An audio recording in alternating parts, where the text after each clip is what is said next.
चीजें नहीं करनी है, क्या चीजें करनी है, ये सारी चीजें डिस्कस होगी। हम लेके आए हैं आपके जो भी गैप मिल रहे हैं, मतलब जो 4 दिन आपको मिल रहे हैं आपके इंग्लिश एग्जाम के बाद एंड साइंस एग्जाम की प्रिपरेशन के लिए। अब इन सारी चीजों में, इन सारे पैरामीटर्स में डिपेंड करेगा कौन कैसे रिएक्ट करेगा।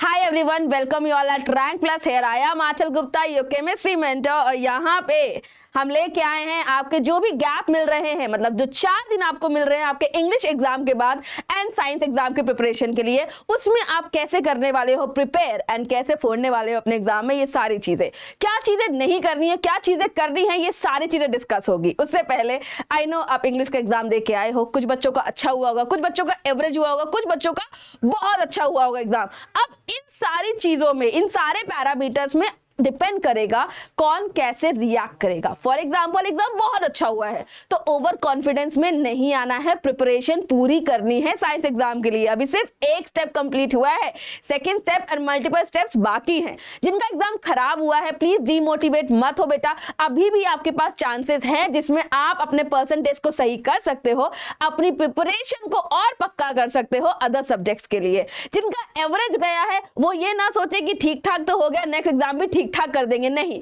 नेक्स्ट एग्जाम में फोड़ना है बेटा, ठीक है। ठीक ठाक नहीं रहना है, एवरेज नहीं रहना है भाई, टॉपर बनना है, अच्छा करना है। तो पूरी कोशिश करेंगे कि हम साइंस एग्जाम में पूरी तरीके से प्रिपेयर होके जाएं एंड एग्जाम में फोड़ के आए। तो इन 4 दिनों में आपको क्या क्या करना है। 15 फेब तो चली गई, हो गया एग्जाम इंग्लिश का, ठीक है। देखते हैं, इंग्लिश का हो गया, जाने देते हैं। Let it go guys, let it go. कोई डिस्कशन नहीं करना है, कुछ नहीं करना है, जो हो गया सो हो गया। आगे बढ़ते हैं साइंस के लिए। साइंस में आपके पास 3 सब्जेक्ट होंगे, chemistry, bio and physics. Her subject के अलग टॉपिक, अलग बोल सकते हैं स्ट्रगल्स है। फॉर एग्जाम्पल केमिस्ट्री के लिए reaction is a struggle part, bio के लिए डायग्राम्स है एंड फिजिक्स के लिए आपके न्यूमेरिकल्स है। तो ये सारी चीजें आपको डराती हैं, कुछ नहीं करना है बेटा। मैं बता रही हूं आपको क्लियर कट 4 दिन में क्या करना है। 3 सब्जेक्ट है, एक एक दिन एक एक सब्जेक्ट को भाई डेडिकेट कर दो, कोई दिक्कत नहीं है।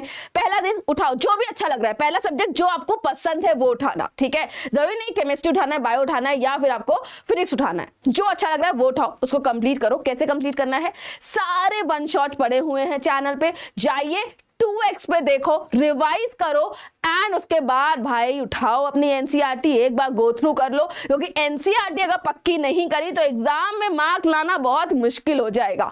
जब आपका एनसीईआरटी कंप्लीट हो जाएगा तब एनसीईआरटी के जो एग्जाम्पलर हैं, जितने भी एक्सरसाइज के क्वेश्चन है उनको प्रैक्टिस कर लो। आफ्टर दैट पीवाईक्यूज उठाना है, और अगर उसके बाद भी टाइम बच जाए तो सैंपल पेपर उठाना, वरना सैंपल पेपर को उठाने की जरूरत नहीं है। सेम फिजिक्स के लिए करना है, सेम बायो के लिए करना है। केमिस्ट्री में रिएक्शंस को थोड़ा ज्यादा प्रैक्टिस करनी है, बायो के लिए डायग्राम्स में थोड़ा ज्यादा टाइम देना है। इसके अलावा अगर फिजिक्स की बात करते हैं तो न्यूमेरिकल में थोड़ा ज्यादा टाइम देना है। बस इतना सा डिफरेंशिएट यहाँ पे करेंगे हम सब्जेक्ट वाइज। इसके अलावा बेटा जो बच्चे ऐसे हैं जिन्होंने कुछ भी नहीं पढ़ा है, मतलब 0 पे हो, कुछ भी नहीं पढ़ा है, उनके लिए मैराथन्स होंगी। मैराथन्स मतलब कि बैक टू बैक सारे सब्जेक्ट्स करवा जाएंगे एक एक करके।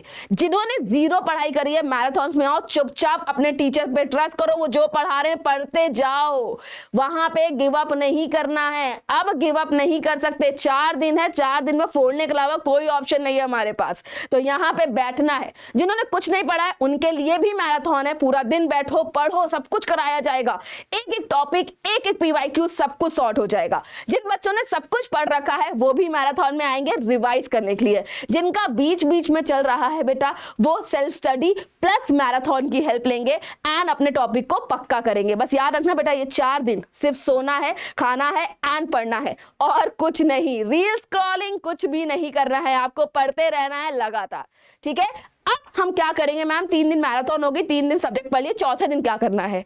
चौथे दिन कुछ नहीं करना है बेटा, रिवाइज करना है, ठीक है। बस रिवाइज करोगे, पीवाईक्यूज प्रैक्टिस करोगे, जो भी चीजें जहां पे डाउट लग रहा है जिस भी टॉपिक में उसको पढ़ोगे एंड उसके अलावा प्रॉपर नींद लोगे। सोना बहुत जरूरी है एग्जाम से पहले। And the 4th important point, कोई भी नया टॉपिक पिक नहीं करना है। जो चीजें भी पढ़ रखी हैं अब उन्हीं को रिवाइज करो और उन्हीं के भरोसे जाओ। अब उन्हीं के भरोसे जाया जा सकता है और एग्जाम दिया जा सकता है और एग्जाम को फोड़ा भी जा सकता है। तो जो सबसे इंपॉर्टेंट पॉइंट है दैट इज 5th पॉइंट, आपका कॉन्फिडेंस। अपने कॉन्फिडेंस को रखो, जो पढ़ा है अच्छे से जाओ, लिख के आओ। वहां पे एग्जाम में बिल्कुल बिल्कुल बिल्कुल एंशियस नहीं होना है, हाइपर नहीं होना है, सिर्फ जो पढ़ा है उस पर भरोसा रखना है एंड एग्जाम में फोड़ के आना है। अब एग्जाम जा रहे हो तो एग्जाम हॉल में क्या क्या आपको ध्यान रखना है? पहली चीज, अपना वाटर बॉटल लेके जाना, पानी की बोतल पक्का रखना अपने पास। पानी होता है, कंसंट्रेशन बना रहता है, पानी पीते रहो, एग्जाम लिखते रहो। दूसरी चीज, आपको जो भी टाइम मिल रहा है पहले अपने पेपर को पूरा गो थ्रू कर लो। गो थ्रू करने से क्या होगा बेटा, हो सकता है इनिशियली आपके 2-3 क्वेश्चन हार्ड हो एंड उसकी वजह से आप सारे टॉपिक मिसमैच कर दो कि अरे मुझे तो आ ही नहीं रहा है, मेरा तो पेपर गया, मेरी पढ़ाई गई, मेरी मेहनत बेकार हो गई। नहीं, मेहनत बेकार नहीं होती है किसी की भी, आपकी भी नहीं होगी। पहले पेपर को गो थ्रू करो, प्लान करो, जो चीज आती है, जो सेगमेंट आता है उसको उठाओ, उसको अच्छे से प्रिपेयर जो भी है उसको लिखो। लेकिन याद रखना बेटा, ऐसा नहीं कि एक सेगमेंट आता है तो अब उसमें हम पूरा दिन लगा देंगे, राइट? ऐसा नहीं है। आपके पास लिमिटेड टाइम है, तो उस लिमिटेड टाइम में उस रिक्वायरमेंट के हिसाब से, क्वेश्चन की रिक्वायरमेंट के हिसाब से आपको आंसर लिखना है। तीसरा बेटा, क्वेश्चन जब आप पढ़ रहे हो बहुत ध्यान से पढ़ना। क्वेश्चन कंफ्यूजिंग हो सकता है, नॉट मेंशन हो सकता है और आप नॉट ना पढ़ के आंसर दे के आ जाओगे पॉजिटिव वे में, वहां पे मार्क्स डिडक्ट हो जाएंगे। जब प्रेजेंटेशन लिख रहे हो, एग्जाम लिख रहे हो, तो बहुत ध्यान देना है कि एग्जाम लिखते टाइम हैंडराइटिंग थोड़ा सही रहे, थोड़ा गैप रहे, थोड़ा मार्जिन रहे, सुंदर तो दिखे कॉपी बेटा। अगर सुंदर नहीं दिखेगी तो एग्जामिनर के पास जब वो जाएगा ना, उसका मूड खराब होगा, कह रहे आज की तो हैंडराइटिंग बेकार है, छोड़ो, वो इतना ध्यान नहीं देगा। तो अगर आपको चाहिए कि एग्जामिनर फुल फोकस से आपकी कॉपी देखे तो उसको सुंदर सुंदर थोड़ा लिखना। आप सुंदर लिखने के चक्कर में बैठ मत जाना कि अरे मैं तो बस बना बना के लिखूंगा, नहीं, टाइम को मैनेज करना है। वहां पे डिजिटल वॉच नहीं लेके जानी है, एनालॉग वॉच जो होती है टिक टिक टिक टिक टिक, उसको लेके जाना है। उसके हिसाब से प्लान करना है कि एक क्वेश्चन में मैं इतना टाइम दूंगा, उसी टाइम में उसको लिखना है।